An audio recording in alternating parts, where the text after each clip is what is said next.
Welcome to the Spotlight, the creator portion of the Spotlight, the interview portion, myself and Jeremy Lambert, as always. And today, our guest is a guy I've known for a long time now, and a guy who I really respect as not only just a good guy in the scene of pro wrestling, but one of the best photographers out there, a guy who's making towns more than most wrestlers, a guy who doesn't like to be put over, and a guy that will probably bury people today.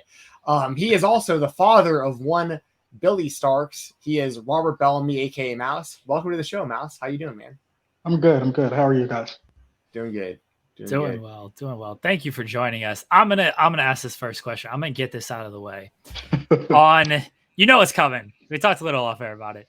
January 25th, you tweeted, "I just checked my kid's cage match. She fucking sucks. She's 3-9. Can you win some matches, kid? Like, I can't hashtag never lost if you losing." I asked her about this last week. The interview's up now. I asked her, and she said she's trying. She guaranteed by the end of the year she would have a winning record. But she says she gets backstage, and you just have, like, your head down, just shaking your head at her. Like, what are we doing here?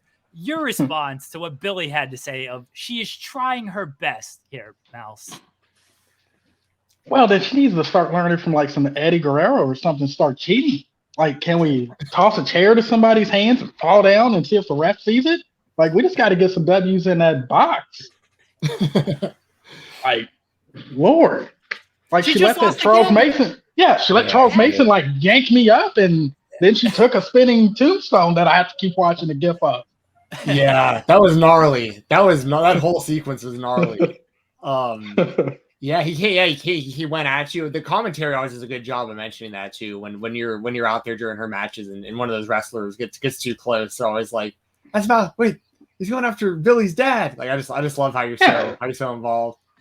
Yeah, I'm trying to do my job. He's over grabbing me, like, and then mean mugging me backstage and stuff. Dude's nuts. Well, I mean, would you still consider Billy Tipton the better Billy? Like, does he get you in less trouble? Yeah, where is Billy Tipton? Can't tell you the last time I seen Billy Tipton. That's what I'm saying. I now that I'm saying Can we get a safety check on Billy Tipton? Like, can somebody go find Billy Tipton? If Billy Tipton is out there, can you tweet and say, "Hey, I'm good, guys"? Yeah, actually, I think I've seen pictures of him dancing or something. That's too funny, dude. So I mean, Veda Scott tried to defend her and said she tries real hard, and Brandon Kirk said you guys raised a loser, which, taking some blame there, but she's trying. There's got to be like a little bit of something for trying here. Just wins and losses. Okay, you sound like my boss at work. Like today, apparently we got mentioned on the Views and News call by the CEO of the company saying we're doing a good job. And he's like, "Hey, man, y'all did a good job." He said your name. I said, "Okay, do I get money for this?"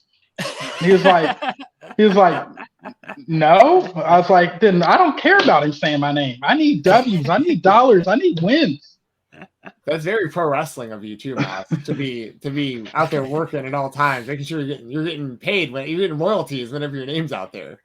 Yeah, I'm not joking about this. I legit looked at my boss and said, do I get money for him saying my name? Like, why are you telling me him telling us we did a good job? Does a good job equate to more money? Does the family money depend on Billy winning or losing? Because then, all right, I understand. Like, if Billy's bringing in all the cash here, she needs to start winning some matches. No, Billy needs to start winning some money to pay for her own stuff. Billy. Oh, lead-foot Billie Starkz upstairs. I was going to ask you about that at some point during this anyways, but now's a good time to ask. How's that been with like the marketing? Because like the whole Big Starkz Brand thing, I mean, I think that's been great over the years. Just branding yourselves, like including more and more people throughout the years into that, and Billy with the merchandise. I see she's always putting out new merchandise and stuff. So, kind of what all goes into that for you guys, and how's the merchandise been for y'all? That's all her mother. Her mother's been about producing merch since before her first match. So her mom had bought herself a cricket a few years back, and she had it before the kids started wrestling, and she would just make random things for herself or whatever. Then when the kids started wrestling, it was the easiest way for her to make quick shirts. So she started doing that for a while until she wasn't able to keep up with it. And we got lucky because there's a guy that lives about 5 minutes from us that actually helps me with the Fright Night shows that I put on. And he's a screen printer. And she had used him for some work projects. So she was just kind of like, hey, can you do this design? He was like, yes. And then it was like snowballing from there where he would do stuff very cheap and we can go pick it up. He'd leave it outside by his garage. And, we're up and running as a business. And like, it got so much going through him that we're probably like his biggest customer. Oh, that's awesome. But most of her merch, everything that she does is her mom. Like very seldom do any of my dumb ideas get passed through and actually made, because most of my ideas are funny to me. So I don't know how well they actually sell, but her mom's ideas and things that she works with the kid on have probably been some of her best sellers. I think the only idea that I can kind of take claim for is the Big Starkz Brand thing, because I said something stupid, which somebody picked up on.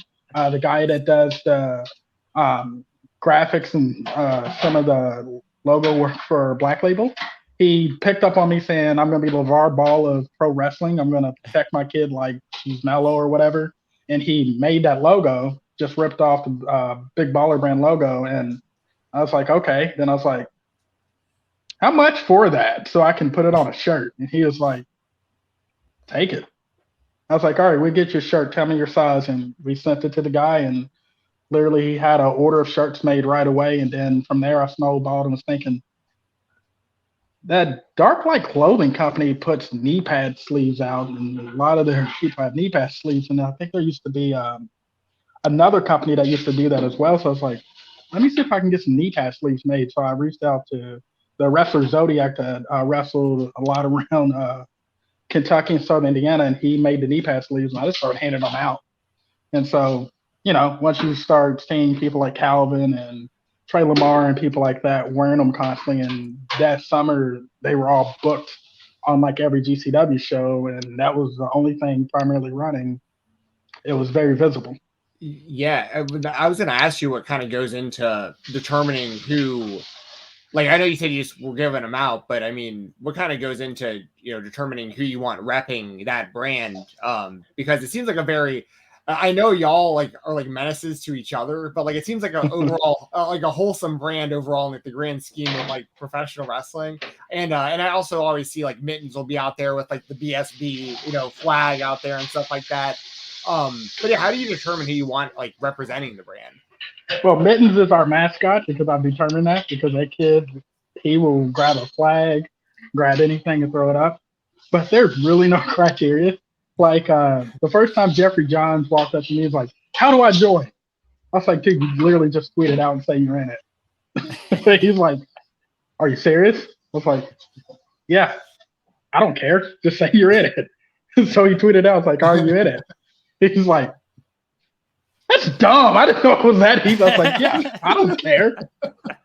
There's no criteria here. Everybody's gonna tweet that they're in the Big Starkz brand now. Yeah, and if they get T-shirts and wear them, more marketing for me. Hey, I never knew it was that easy. I would have been doing this for years. I love all y'all, man. Like the first handful of people, they were like the chosen ones. Like Trey and them, none of them knew what it was whenever I said it, and we got stuff made. I'm just like, we got the flag that's down hanging up on our wall that's autographed by everybody. We got that made first. And we took that to a couple of GCW shows and things like that. And I would literally just hand a flag to somebody. Like, Calvin, take this out. Okay. Calvin will walk out with it. And like the first time I think people really noticed the flag was like an AC show. Lee, go out with this. So Lee went out with it. And I think Lee like had it on his back. He swung it around and opened it up perfect. And was like, whatever you did, that was great. And like, I think we ended up making stickers of that. Lee holding it out, coming out to AC when they were doing the peer shows. But it was like that visibility of it just started snowballing. And like I said, those handful of people were chosen. Some people, like I said, I would hand them out and I would choose certain people. Like the biggest thing that helped was I didn't know these kids had anything big coming up. I just know like I had met Darius years ago, he stayed at our house because him and a buddy Kyle worked Paradigm the night before, and we was like, "You're not gonna sleep in your car. Y'all got a 10-hour drive back home. Stay in the house." So the next morning, the kid's mom started asking them a bunch of questions.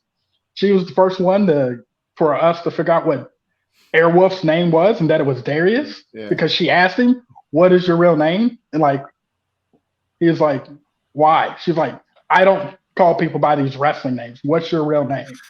He's like, "My real name's Darius," and he gave her his real full name, and she's like, "Okay, you're Darius." Like it's to the point where he would be in mask and get up wrestling, and she's screaming, "Go Darius!" But then they took the mask off and they, released their names and stuff. So I'm like at the collective, I'm like, "Here, throwing them knee pad sleeves. Here, y'all part of PSP. Come take this picture with this flag. All right, take this flag out for Glory Pro." Then boom, you fast forward, they're on Dynamite wrestling the Young Bucks, and they got the knee pad sleeves on. I'm like, they actually let them wear them. Like I was shocked. I didn't think they were gonna be able to pull that off because I gave like a T-shirt to Marco, and he's like, "I'll wear it on Dynamite." I think he left it at the building at the collective. But Darius and Dante, they walked out there on that stage with him, and I think Dante continued to wear his for quite a while, and Darius wouldn't wear his all the time because he would only wear it with gear that it matched. So anything that was blue, so anything that was purple or gold or anything like that, he would never do it. And then they got new gear, and so they stopped using it. And I'm assuming they both probably lost them because that's what most people end up doing. They either tear them up or they lose them. And I keep telling them, whenever you're done with it, just autograph it, make the kid autograph it, sell it. Yeah, for sure. That's good memorabilia right there. Yeah. I know you obviously have good relationships with these people, and you're at a lot of these shows, and you're making them look great as well. Taking pictures that are really, really valuable. Getting people's names and their moments out there and stuff. I guess I might be kind of answering my own question by asking this, but like, why do you think that so many people like a Lee, like a Trey Lamar, these people with so much talent and stuff, like Airwolf, why they would even, rep the brand, you know what I mean? Like that's pretty huge to get their endorsement, you know what I mean? Well, when it comes to dealing with me or my family, we open our home a lot. So for a while there, I'm sure, I don't know if he'd get mad about telling us, when Trey moved back to the Midwest, Trey lived with us for a few months before he got his own apartment here locally until he went back home to Canton. Him and Lee, one time when they were on a secret trip to work Impact, they crashed here for a bit. Like I mentioned, Darius crashed here one night when we first met him. Then they crashed again during the pandemic because we had an ACH seminar after a Black Label. So most of these kids are so used to us being so willing to accept them and allow them our space. So they will pretty much, like anything, run through brick walls because they're like, that family will take care of us if we need it. And so if it's as simple as slipping on a knee pad, putting on a T-shirt, perfect example is like Dante jumped on the website and bought one of the hoodies. And like I seen it on the BTE stuff, I'm like, oh, he wore a hoodie on the show. And like the kid's mom, Rebecca's like, when did Dante get a hoodie? Like she's trying to figure this out. I was like, he probably bought it. So I messaged him, like, did you buy that? He's like, yeah. She's like, so she's expecting that TV name. And I was like, that's not his name. Remember, his last name is actually this. So she goes and looks and she sees this Dante from Minnesota. She's like, he bought one. So she refunded his money back to him and said, why'd you buy this? And like he tried to fight it. Like, no. She's like, no. Here, take it. It's yours. Like, you're not going to charge you. So here's your money back. So it's stuff like that. It's stuff that they just know we're generally as good as we can be people. Like, I'm brutally honest and an asshole, but at the end of the day, they know I have a good heart and I will do anything to help these kids, even if it's telling them the truth they don't want to hear. How important is it to you to be like that supportive father for Billy? And I mean, now you have kind of independent kids that you help out. But I've seen you, the Big Starkz brand is obviously akin to Big Baller Brand and LeVar Ball. I've seen you tweet about Patrick Mahomes Sr. You have like John Morant's dad, who's always at the games. Like just being that supportive father, being there like for your kids. How much does that mean to you? Means everything, because my dad wasn't able to do it whenever I was growing up. My dad would go to prison a lot. So me playing football, wrestling, running track, things like that, I didn't have a support system there. I literally had my teammates. So when we would look up in the stands, especially if we were away games, we didn't have any family or friends. It was mostly a handful of other kids whose family and friends were there. So we were alone. So I knew how we are with our kids, because like the kid's mom, she had the same situation. Like her mom didn't go to her sports. So we tried to attend as much stuff as possible. So before the kid got into wrestling, she was in competition cheer. So mom was forcing me to wear the glitter shirts. So since she had the cricket machine, I would get to tell her what I want on the shirt. All right, I would take the glitter, but I need this on the shirt. So I'm having her rip off Kilstein Kill shirts for the kids. So I got to sing Cheer Beans Cheer and stuff like that, because I'm like, if we're going to do this, I'm going to at least enjoy what it says. So it's things like that where here I am with my camera taking pictures at cheer competitions. And I'm like, I don't want to see these like kids flip and stuff. But then it's like, oh, kids are flipping and hurting themselves. This is violent. This is like NASCAR. Okay, I can kind of get into this, but I don't want to really be here. But it's one of those things where you would do whatever you have to for your kid. And that's what we've tried to do. And we just took it over to wrestling. At least this is the thing that I enjoy wrestling. I bought my camera because of wrestling. So it's easy for me to say, okay, the kid's got a match here. I'm going to go with her. One, I was primarily with her a lot previously because I love wrestling and she was underage. I never wanted to put that responsibility of her being underage, being in somebody's ring, on that promoter. You don't have to worry. I'm here. Something happens to her, I know it's part of the world of wrestling. The best part of it is she's got insurance, pretty good insurance, so we can go to the hospital, unlike probably 80% of the indie wrestlers out there. So it's part of what we just did. Like, be there more than our family was able to be there for us. So were you into wrestling and got Billie into it, or was it something that like kind of like cheer where she was like you got into it because of her? Like I was into wrestling, and then whenever I started dating her mother, she was 2 turning 3, like literally turned 3 like a month after me and her mom started dating. And when I would spend a lot of time over the house in the very beginning, I would watch either CSI, Criminal Minds, or wrestling. So those are the things that she gravitated to, because for some reason she liked me, her brother hated me. So she would spend all of her time with me, would sit on the couch, lay on my back, we would watch wrestling, and she would just fall in love with everything that was going on. And then once, the relationship developed more with me and her mom, and I'm here full time, it's just wrestling pretty much all the time. And then as we started making more money in our jobs and things like that, now we can afford to go to shows. So, Ring of Honor's in Nashville. Let's drive to Ring of Honor and see what this is about. Oh, what is this? Who's this Kevin Steen guy? Who's this guy? Who's this? Now she's saying that wrestling exists outside of, WWE. Her mom becomes a director at a call center. Oh, she hires a bunch of wrestlers to work for her. Oh, one runs a company. Oh, Mr. Ian Rotten wants her to come to see what IWA is. So we're taking the kids to see IWA. I know what we're going to see. Mom doesn't really know what exactly we're going to see. Oh, Necro Butcher's coming out and he's hitting somebody with a trash can.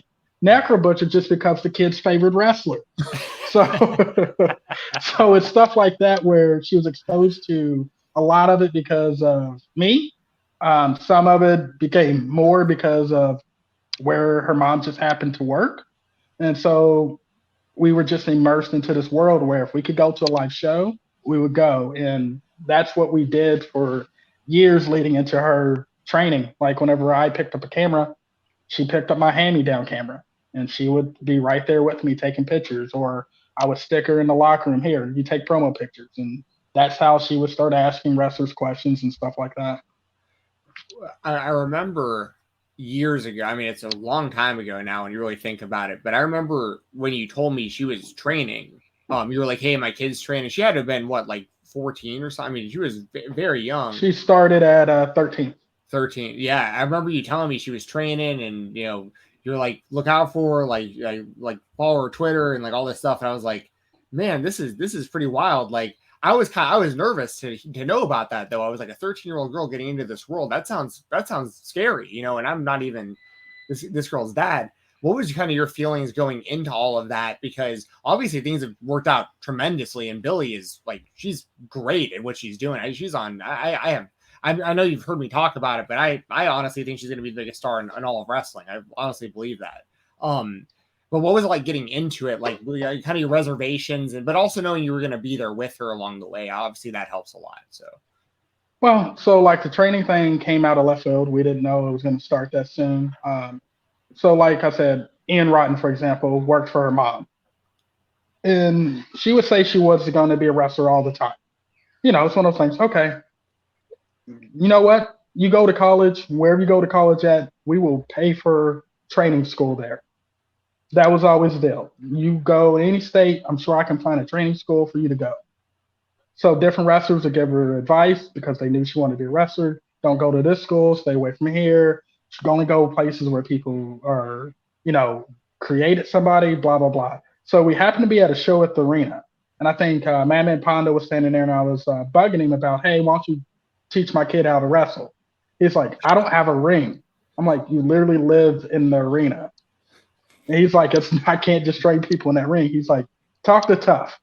So Too Tough Tony walks over. I'm like, my kid wants to wrestle.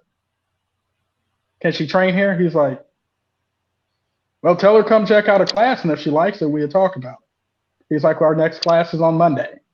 All right, so the kid finishes cheer practice. I meet him from work. We get over at about 6 o'clock. The kid gets in the ring. The trainer immediately has her taking bumps, doing rolls and stuff like that. I'm looking at her face. I look at her mom. I said, she's never getting out of that ring. You might as well go ahead and break out that checkbook and pay them the down payment because she's training now. And it's one of those things that, like, looking at her next to some of the girls that were training that day, which was Charlie Kroll and I think a girl named Hazel, she was already taller than both of them at 13. She was already bigger than most of the girls that were wrestling. Like she was very close and big fan of Samantha Heights. She was already way bigger than her at 13. So I'm like, if this girl can take bumps and do stuff, my kid can. Then the other side that I'm looking at is her brother plays contact football. He's literally banging his head with a helmet on against another person. I wrestled, amateur in high school and middle school and elementary school and played football and ran track, hurt my body. My knees pop to this day. How can I say, no, you can't be a professional wrestler that's at least somewhat you working with somebody else and not somebody trying to Ronnie Lott you and knock you out? So, yeah, you can be a wrestler. You're going to be bigger than most of the people you wrestle. And as long as you get good training, we know you'll be fine. And I know you're tough as nails and ain't nothing going to hurt you. So there was no reservations about that. It's just let her do it. I know I can trust her. And now it's more just trying to ring her back on, you don't have to do all the dumb shit. Okay, let me ask about this, because I was going to ask, do you have to rein her in? Because one, she will do dumb shit. Two, she told me she likes working with sort of younger talent because she can pitch dumb shit to them. She explicitly mentioned that she pitched doing a Poison Rana to Red Velvet, who is, on television nearly every week. And I heard from somebody else, and I'm going to expose them here. Allie Albright messaged me and said she pitched doing the Canadian Destroyer to me. So she's just out here like pitching, let's just do all this crazy stuff in like your first week on the job here. Do you got to rein her back a little bit? One, for her own good, and then for the good of others, of like, let's not pitch doing. Let's just say when she did the dumb bump at SCI, she knew not to tell me. Because if anybody watches that video, you can see I did not take pictures of it. The camera drops. I'm staring at her. I'm watching her fall. I look at her mom. I stare back at her. Then after the match, I went behind the banner there and waited for her. And then me and her went to a room and had a conversation. And I had to have witnesses there because her mom thought I was going to yell at her. So Suge D and Cole Radrick were both in the room to make sure I didn't lose my shit. Now we gotta ask Cole about this when we talk to him. What? I was nice. I was real nice. Like, I didn't scream or yell, and Cole came out and told her mom because that's who sent him. Rebecca Bridget, mom, sent Cole in there. But the only thing I told her is, like, you got to pay attention to the decisions you're making. I get you're doing them for your personal reasons and you want to be your own individual, but your decisions don't just affect you. The decisions that you make with your body or things you want to do will have ripple effects amongst kids that are looking up to you who want to be, I want to be a teenage wrestler.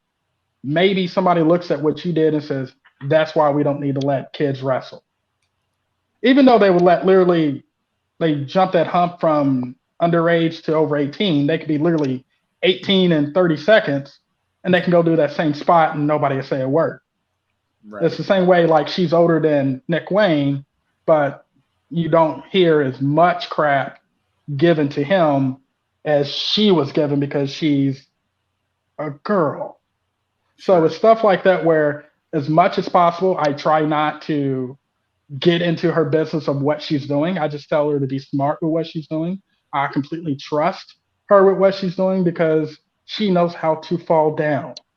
She's been training to fall down for the past 4 or 5 years or more since she was 13. I think she knows how to fall down at this point.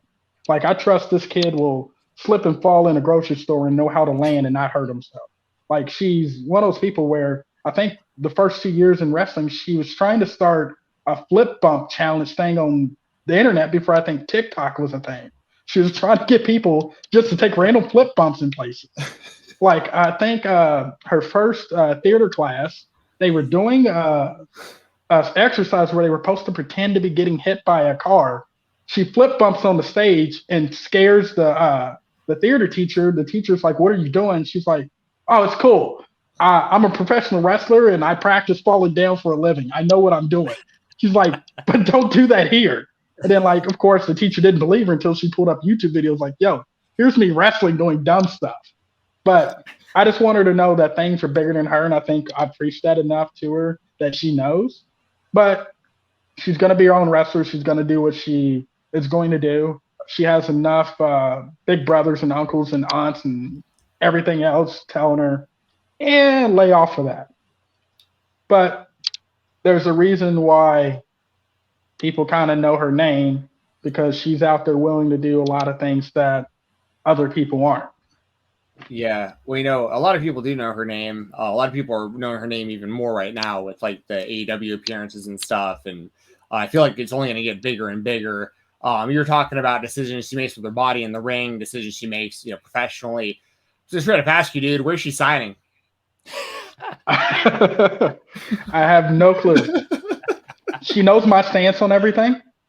The same advice I've given a lot of these kids. If it's not money that's going to change your life, don't put your name on it. Like, I want her to make enough money where she doesn't need us. She doesn't need, say, another job.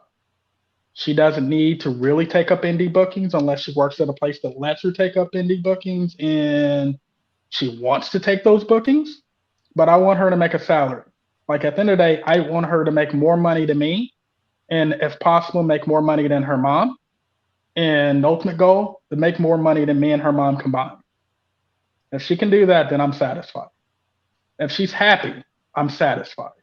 And I just want her to be able to take care of herself, and then whenever she's ready to say I'm done, to go live on her farm. Because I know that's her goal at the end of the day, is have a farm with a bunch of cows and random animals and a bunch of land. So if she can make enough money to afford that, my job's complete. Do you think, obviously you don't need to give us too much information, but do you think it's something that's going to happen soon? Because obviously the big comparison right now is kind of parallel with Nick Wayne being signed to AEW, before he even graduated high school. I know Billie obviously has a lot of eyes on her at 18 years old.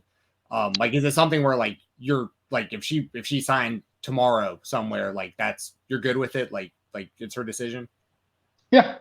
Cool. Like me and her mom have had these conversations for some time. Like we really started having these conversations, I want to say literally the week after the Tampa collective, because that's when we started getting pretty much notified that people were watching. So we started having conversations like, what do we do? How do we handle this? And that's when I started saying, if they don't give her life-changing money, then it's no. Like, I don't want my kid to have a contract and then she still has to go work this job at this daycare. Like, Yeah. why is my kid on TV? And then the next day, she's wiping some little kid's nose. My kid should be on TV. And then the next day, going home and sitting on her couch or going to work out, or heck, if she wants, putting a lease down on a building and putting a ring in it. Like, I want her to do that stuff. I don't want her to have to go into a job unless it's a want to go into a job.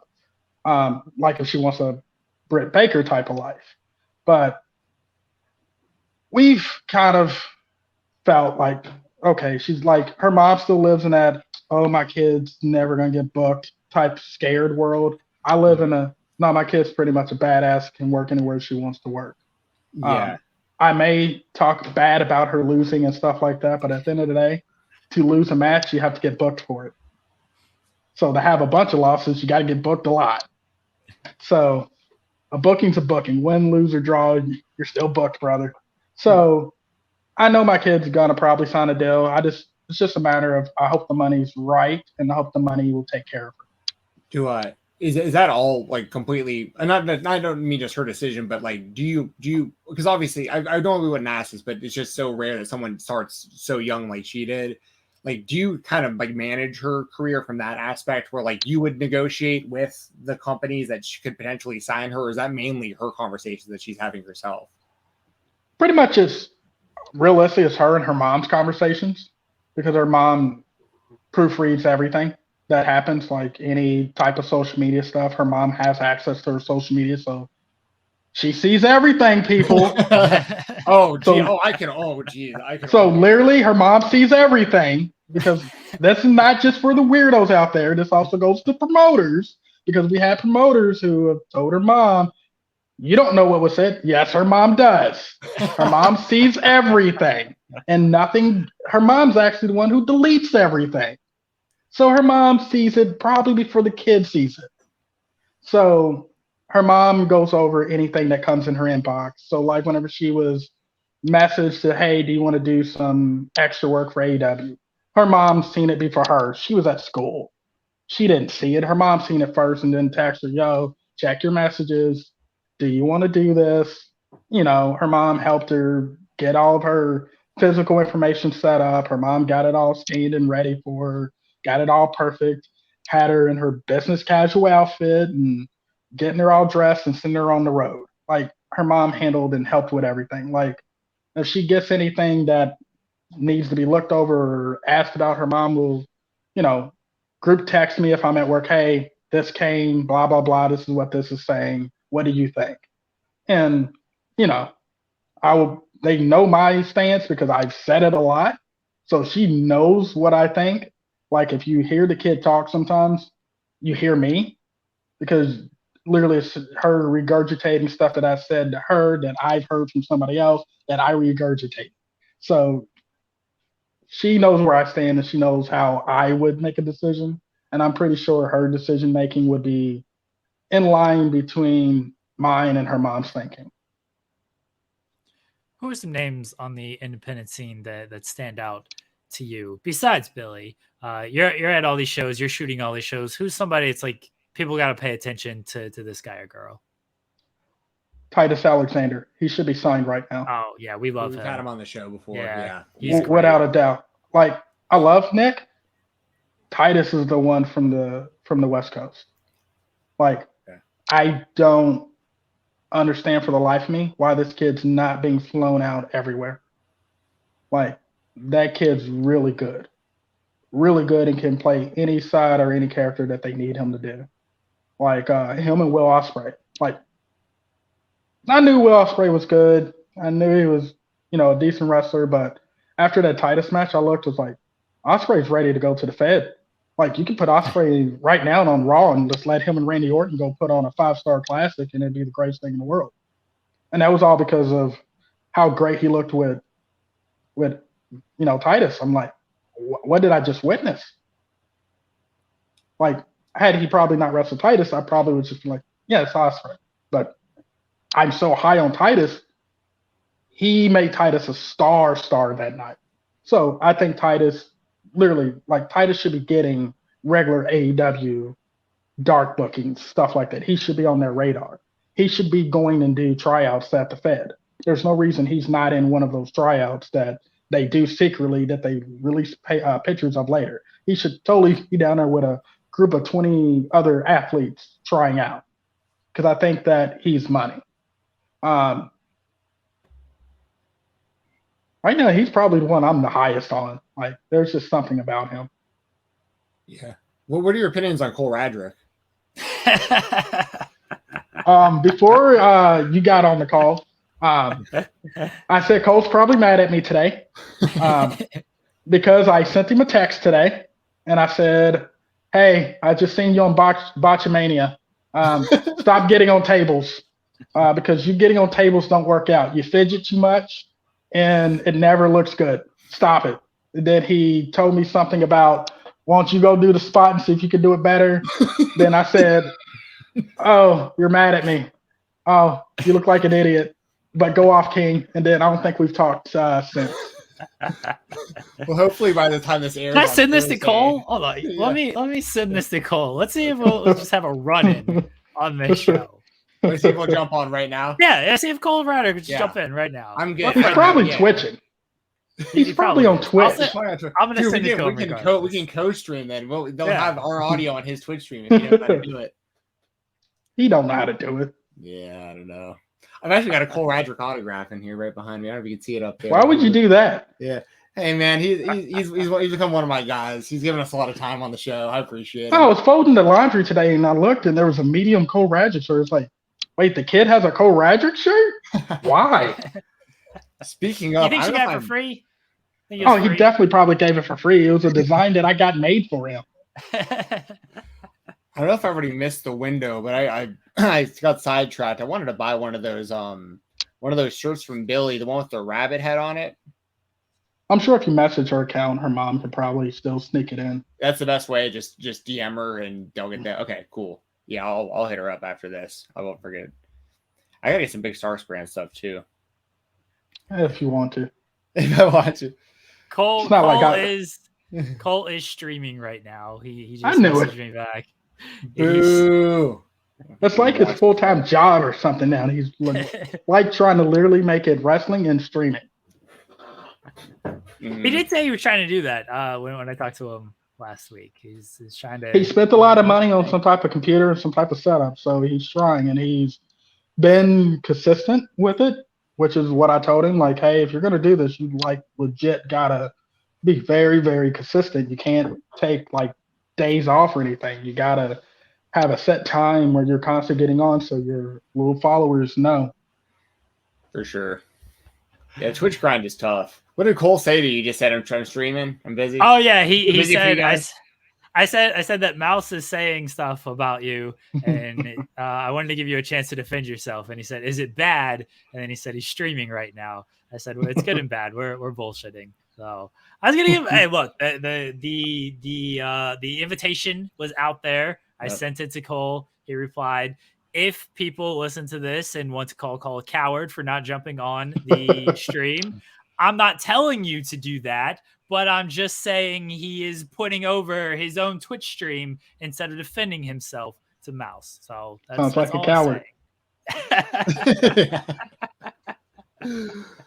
Oh man, y'all should do a whole show based on Cole on tables. Tell me, it's really bad. That would actually be hilarious. We could do that.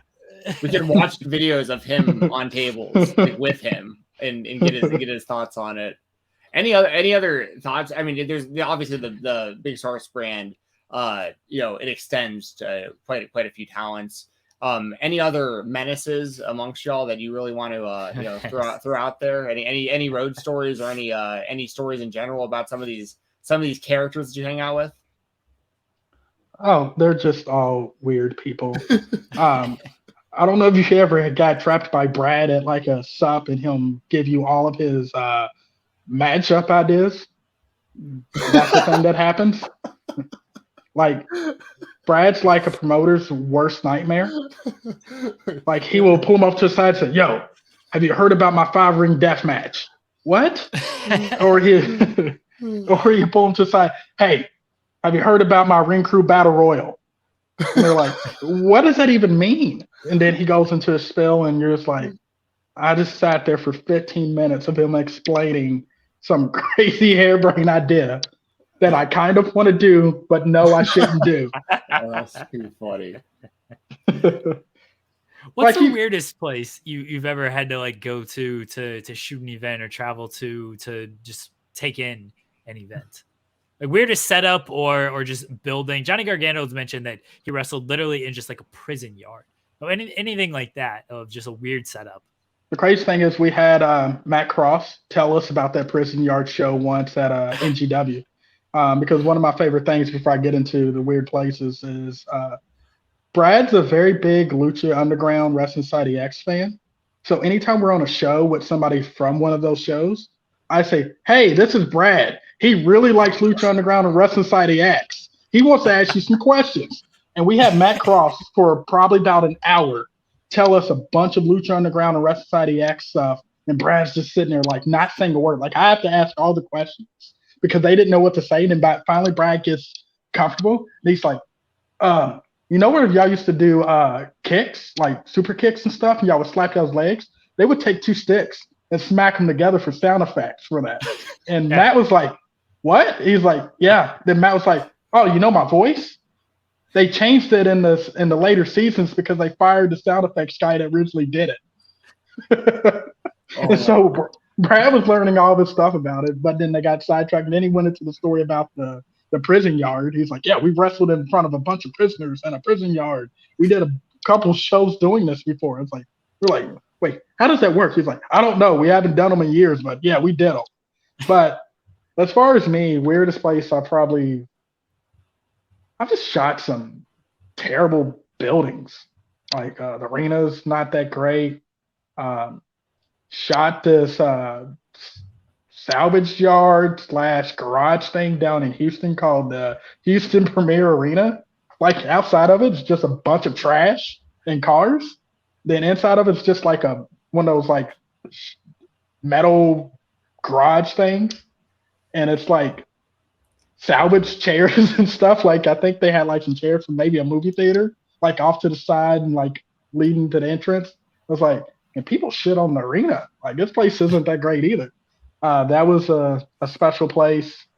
Trying to think like really off the reservation weird. Did shoot on a Native American reservation once. That was special. Nice. That show was headlined by Katie Forbes. I just remember she was like on their digital board, real big, and it would have probably confused any person like riding by. They probably just assumed that a stripper was there. But like every place that people shoot wrestling or run wrestling shows in are weird. Like nobody uses traditional buildings that they really should be using. Yeah. Like, technically, the basement east is a weird place to be running wrestling shows at. It's a low-ceiling bar. And then until they renovated it because of the tornado, they weren't able to put a full-size regular ring in there, but now they somehow can. But like that's a weird building. Like the locker room is literally the green room that should only have 4 people in it. Yeah, no, yeah. Everyone like is just like they're just like kind of hidden behind the bar there. So there's like a little curtain and just like the bar. So you see like Bright Ice and just like standing behind the bar. I want to say before that, the first time I went, I think the green room was the locker room. The door that used to be the locker room at one point, and then they were like, "No, we can't put everybody in there." Then they shifted everybody over to the other side of the bar, and like you can literally look across the bar it's seeing to what is supposed to be the locker room. Yes. Oh, that's too funny. Dude, But- yeah. For those of you who don't know, we're talking about the basement east side of Nashville, Tennessee. It's like it's a little bar, a literal bar in East Nashville. And I remember, to make it's kind of a long story. I've told it before, but just to your point, Mouse, about how that's not a traditional wrestling building. You had to have been there. Were you there the show when Marco and Dan wrestled VIF in that death Are you match? talking about with the ring bell getting hit on Dan's head? Yeah, yes, I was there. It was that match. Yeah. That was just a brutal, just the worst bell shot in history. It gives you chills. I remember like Marco's blood being on my feet, like, you know what I mean, and stuff. Like, it was so bad. But I remember I walked outside to get some air because I was like, there are some decisions getting made right in front of me. People got skewers in their heads, and Guarini took tacks to his bare feet. I'm just like, oh my God. So like I walked outside, and there was it was this family out there yelling, just scolding the security or the staff of the Basement East, and they're going, we're from out of town, and we were told that this was a music venue that we needed to check out. What the fuck is going on in this place? Like, and they didn't, because they just see little Marco Stunt running around with skewers in his head and stuff. And they were like, what is happening in here?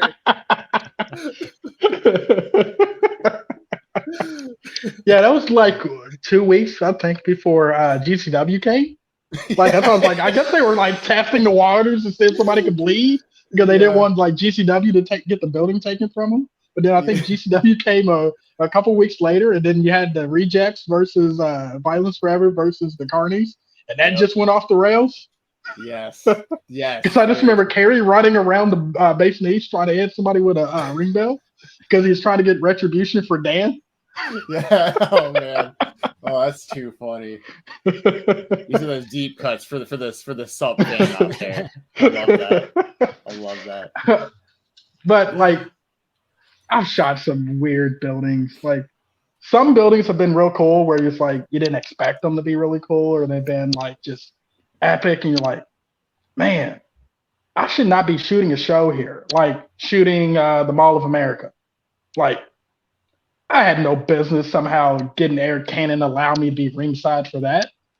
But here we are pretty much all day long running around this mall, riding roller coasters and stuff. We go get some food, and then the kids in the basement of the mall that nobody really should be in, but somehow wrestlers and me are allowed to be in this basement, and she's getting dressed to wrestle in a building that hasn't had wrestling since before she was born. So that was definitely the coolest building I've ever done.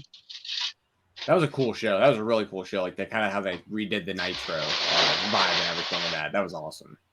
And if the way Eric tells it, based off of tickets sold, he sold more tickets for his show than WCW did. Oh wow! Wow. I believe that though. I do believe it. WCW only sold tickets, I think he said, on the floor.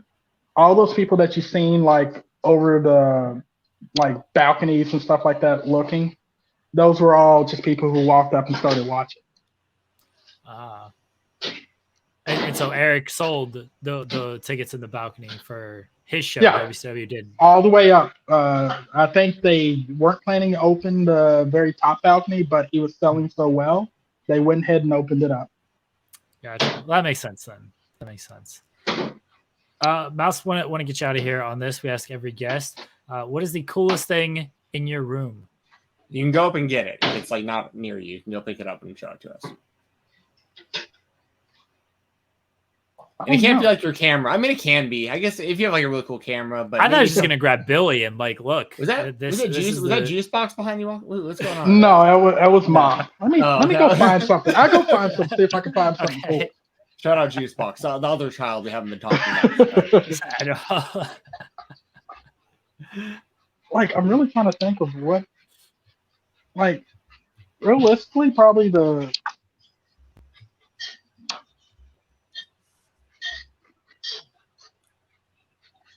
I assume he knows his mic is still hot. He's it's still hot. Okay. Like, I guess technically the coolest thing I probably have is this poster. Oh, okay. It's not very cool. This poster is an autographed poster of the first show I ran. Nice. Very cool. That actually is a pretty cool question. Yeah, so it was our first Fright Night. Hold on, let me move this box and get you the solo layout. There we go. There we go. You can see it a lot better there. Ooh, I like that. Yeah, Freddie Hudson in the middle there. Got Struggles with the autograph card in the corner. Yeah, and Cole. Very cool. Yeah, that's badass. I like that. Yeah, that's sweet. Yeah. I like that. That is very sweet. Thank you. Thank you for showing us that. I actually kind of do the same thing with I don't work GCW obviously, but I've been to the 2 shows in Atlanta and got to do interviews and stuff there for Fightful. So like the 2 center stage shows, I've got the signed posters up there. So I've got Cole in there somewhere as well. I'm sorry. Yeah. Oh man. But yeah, man, I'm really glad you were able to do this. We've been wanting to get you on the show for a long time now, and I mean, dude, we met back at a Glory Pro show. I mean, but it wasn't a sub show. It was at Glory Pro. Was it the one? It wasn't the one where Myron won the title, was it? Or was it the one? No, he defended the title. I was there at the I wasn't there the night he won the title, but I was at the next show, the Marufuji Dijak show, where he was. Okay, the one that was at the fairgrounds, the really packed show that probably had about 1,000 people. I was at that. Then I went to the next one. You actually introduced me to Myron at the next one after the show. Okay. And he was still the champion, I think, at that point. Yeah, the one with Marufuji, he wrestled, I think, AR Fox. And then the one after that, did he lose it to Jake something on that one? Or was that? He lost it, a couple shows after Jake something. But yeah, I was always you're always a familiar face that I look forward to seeing at these shows, like ever since then, like whether it's at SUP or SCI or here now that I'm in Atlanta when I get to see a GCW and stuff. I always appreciate what you do, man, and like you're a good guy. So like it's always good to see you at these shows, and I hopefully I'll see you. GCW is going to be here in just a couple months again, so most likely I'll probably ride down with Cole. Yeah, sorry. Well, yeah, Billy will be signed by that, so. Yeah, I can't ride with the kids. The kid's also a flight now, brother. So got to ride with Cole. Now, so we appreciate you joining us. Let everybody know where they can find you at, where they can support you and the Big Starkz brand at. They can just follow my kid. Follow Billie Starkz. Don't worry about me. I just shit on her. You don't want to read it. Mouse's Wrestling Adventures. You don't want to look at my pictures. Look at other people's pictures. You didn't even talk about his photography hardly at all. Mouse, I'm going to put him over right now. Some of the best wrestling photography you're going to see. Helps with promo pictures. I know wrestlers really appreciate those. I hear wrestlers talk about that often, by the way, how important it is to take opportunities when people with good cameras that know what they're doing are willing to take time to take good pictures of you that you can get out to promoters, that you can put on social media. It's very valuable. So you are doing a really big service to a lot of these wrestlers, and obviously they appreciate that. So I will put you over for your fantastic work, Mouse. I just dismissive. Sure, you say so. Dude, you should have seen. I'll put you over even more. I'll throw you under the bus. This was my conversation with Mouse in the DMs to get him on the show. All right, I asked if Mouse wanted to come on. I gave him this whole like, hey, if you want to do this interview with Fightful, me and Jeremy, we'd love to have you on. His response, if you want. My response, yeah, for sure. I'll send you the StreamYard link on Tuesday. His response, okay. And then I sent him the link today. Cool. So, dude, do you want to do the show or not, man? So, but no, I just know that's how you are, though. So I appreciate you being you, man. No problem. I appreciate you doing the show as well. When Jensen told me we were trying to set this up, like, oh yeah, that sounds great. Especially I talked to a bunch of people last week, including Billy, and they all said, for the most part, kind things about you. I was like, oh, Mouse would be great to have on. So I appreciate you doing this. Everyone, go follow Billie Starkz on Twitter. Don't follow Mouse at all. And we'll be right back here on the Spotlight, everybody.